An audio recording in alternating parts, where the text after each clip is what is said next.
Helena je píča a musíme jí tleskat. A má doma Roberta, který používá baterky.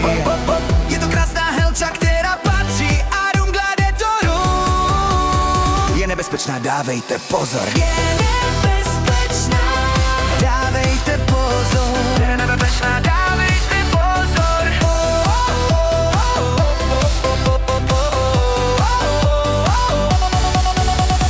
Chodí do obchodu krás baterky, aby měla do Roberta.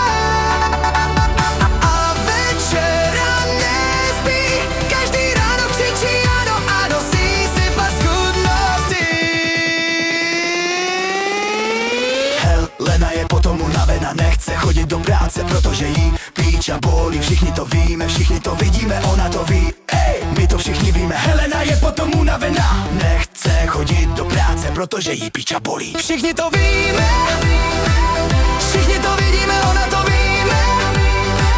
To všichni víme, všichni to vidíme, ona to víme. Jo, to piča naše, ale miluje mě. Když je venku uvidíte, neříkejte jménem Heleno, ale rovnou ji. Říkejte píča!